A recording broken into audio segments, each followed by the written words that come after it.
여러분 안녕하십니까? 오늘은 벌써 두 번째네요. 교과서 14페이지 독서론.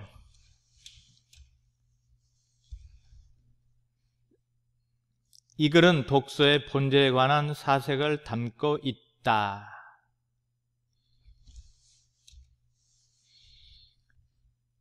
독서하는 가장 중요한 목적이 무엇인지 생각하며 읽어보자. 어떤 글을 골라 읽어야 할지 생각하며 읽어보자. 그랬죠.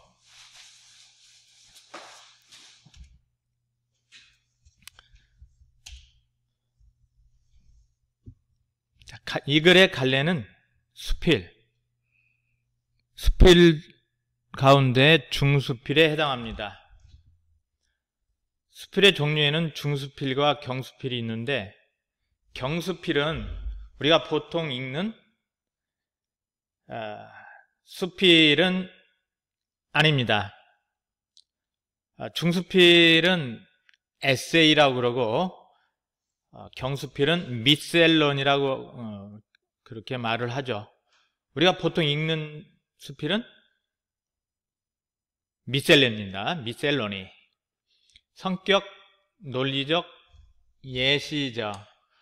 아주 이 책을 읽어보면 옛날 사람들 예를 많이 들었습니다. 황상곡, 맹자, 사마천, 그 옛날 사람들이죠. 그런 예시를 많이 들었습니다. 제재는 책을 읽는 즐거움, 독서의 목적, 좋은 책의 선택 방법, 우리가 이 책에서 배울 수 있는 것들이죠. 주제는 독서의 목적과 좋은 글의 선택 방법입니다. 이런 핵심 정리는 시험 출제하기도 참 선생님들이 좋고 학생들도 맞추기도 좋고 그러죠.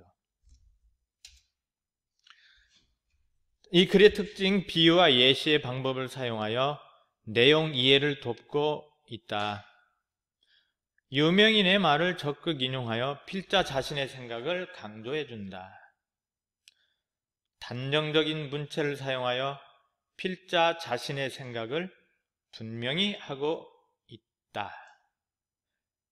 이 단정적인 문체, 이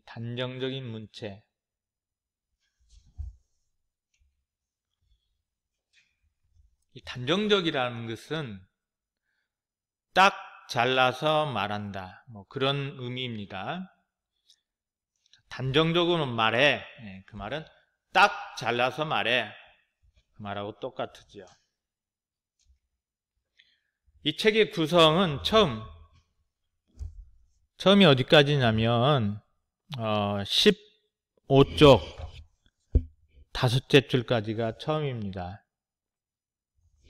독서의 효용을 보여주고 있죠. 훌륭한 책이 지녀야 할 조건, 명상적 가치가 있는 것, 이런 내용이 본문에 나옵니다. 그 다음에 중간 첫 번째는 어디까지냐면 16쪽 위에서 둘째 줄까지가 중간 첫 번째입니다. 독서의 목적이 나와 있죠. 인물에게 매력과 품격을 주는 것. 중간 두 번째는 16쪽 셋째 줄부터 17쪽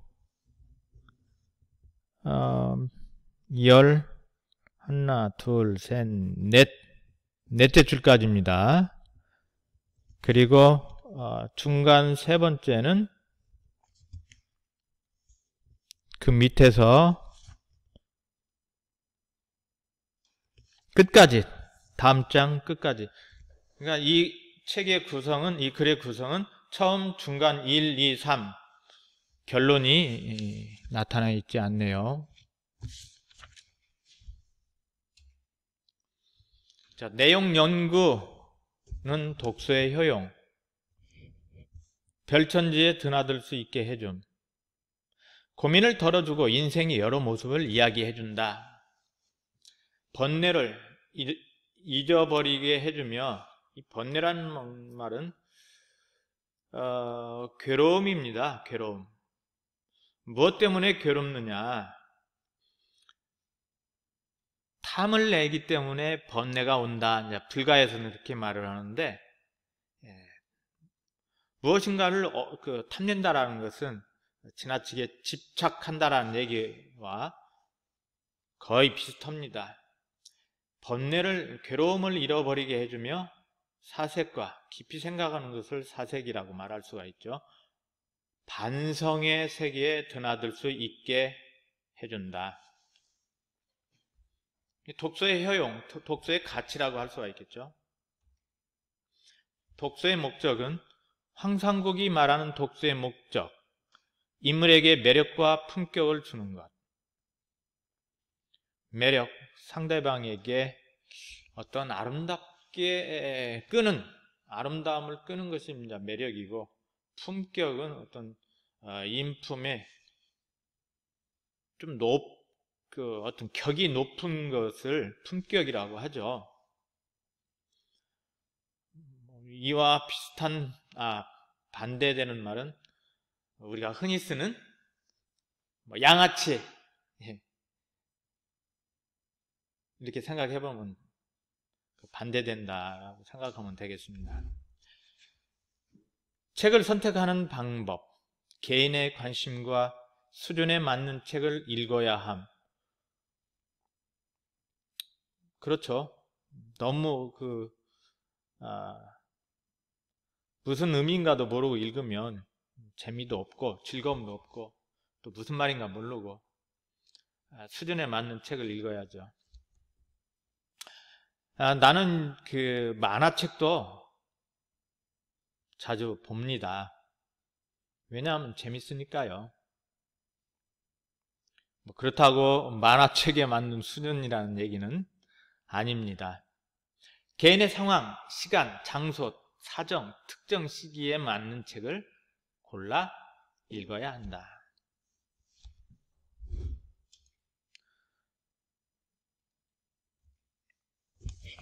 자, 본문 빠르게 나가겠습니다.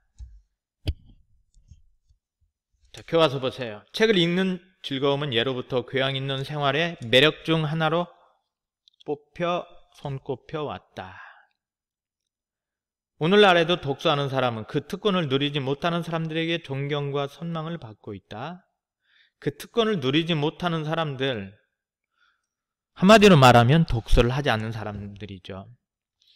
이것은 독서하는 사람과 독서하지 않는 사람의 생활을 비교해 보면 곧 이해가 가는 일이다.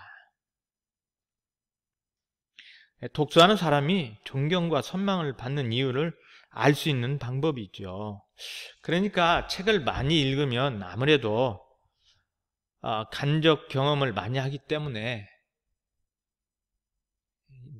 일단 아는 것도 많고, 또 아는 게 많으니까 또 여유도 생기고, 또 거기서 이제 품격이 나오는 거죠.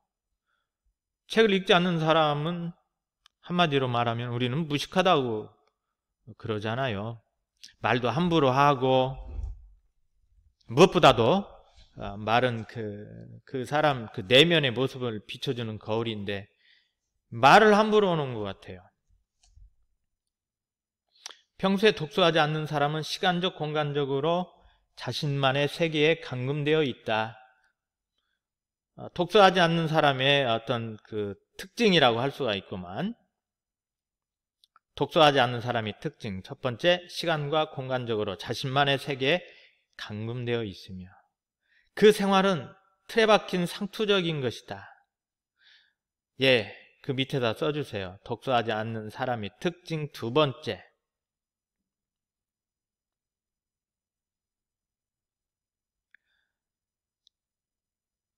그 사람이 교제하고 대화하는 것은 극소수의 친구나 친구뿐이며,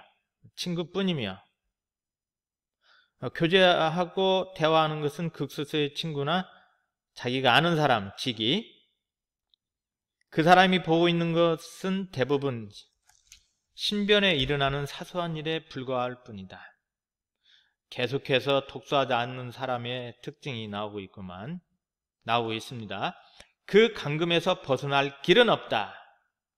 자, 이거는 시간적, 공간적 한계에서 벗어나지 못함을 드러내고 있죠. 그런데 일단 책을 읽기 시작하면 그 즉시 별천지에 드나들 수 있다. 이제 독서를 통해서 어떤 한계에서 벗어나서 별천지, 아주 다양한 세상을 만날 수 있음을 드러내고 있습니다. 야, 여기는 이 세상은 별천지 같다. 그런 말 많이 하잖아요. 어떤 다양한 세계. 만일 그것이 양서라면, 좋은 책이라면 이 량자가 어질 양자야. 독서는 홀연 세계 제일의 이야기꾼과 만나는 것이 된다. 그 양서를 의인법을 썼네. 그는 독자를 유도하여 먼 별천지의 아득한 옛날로 데려가서 고민을 덜어주고 독자가 미처 몰랐던 인생의 여러 모습을 이야기해 준다. 독서의 효용이죠. 거기 끊어서 독서의 효용이라고 써주세요. 맹자와 사마천도 같은 말을 한 적이 있다. 맹자, 사마천 다 전부 중국의 역사가죠. 맹자 유명하죠. 4대 성인 가운데 하나의 맹자. 맹자는 안 들어가네요. 공자가 들어가죠. 하루 2시간이라도 다른 세상에 살며 매일매일의 번뇌를 잃어버릴 수 있다면 말할 것도 없이 육체적 감옥에 갇혀있는 사람들로부터 선망받은 특권을 얻는 셈이 된다. 육체적 감옥에 갇혀있는 사람, 어떤 사람입니까? 독서를 하지 않는 사람을 이 저자는 육체적 감옥에 갇혀있는 사람으로 표현해 줬습니다. 이 같은 변화가 심리적으로 미치는 효과는 여행과 똑같은 것이다. 끊어서 독서의 효용 2번째라고 써주세요. 그뿐인가? 책을 사랑하는 사람은 언제나 사색과 반성의 세계가 자유롭게 드나들 수 있다. 독서의 효용이 또 나타나고 있습니다. 사색과 깊이 생각하는 것과 반성의 세계에 자유롭게 드나들 수 있다. 설사 물리적 사건이나 현상을 기록한 책이라도 그런 사상을 직접 보고 듣는 것과 책으로 읽어서 아는 것에는 큰 차이가 있다. 책 속에서 겪는 물리적 사건은 하나의 구경거리이며 독자는 구경꾼의 입장이 되기 때문이다.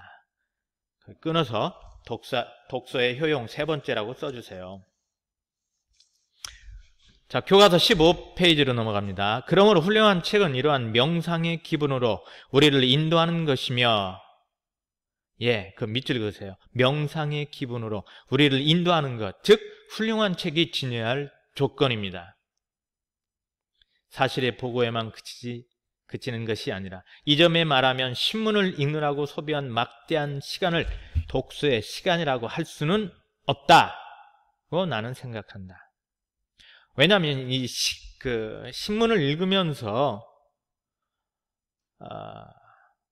명상할 수 있는 시간을 가질 수 없기 때문에 신문을 읽는 것은 독서의 시간이라고 할 수 없다라고 했구만. 그러나 명상을 할 수 없지만 신문을 읽으면 세상의 모든 소식을 알 수가 있고, 또 사설을 읽으면 그 비판력이 생긴다고 그래요. 왜냐하면 일반적으로 신문 독자는 명상적 가치가 없는 사건, 보도를 주로 접하기 때문이다. 자, 거기 딱 끊어서, 처음 부분 끊어서 훌륭한 책이 지녀야 할 조건이라고 써주세요. 바로 명상적 가치가 있는 책이 훌륭한 책이다. 사실 신문은 책이라고 말할 수는 없죠. 자, 하다 보니까 벌써 시간이 되었습니다. 온라인 수업의 단점은 여기에 있네요. 오늘도 수고하셨습니다. 다음 시간에 또 다시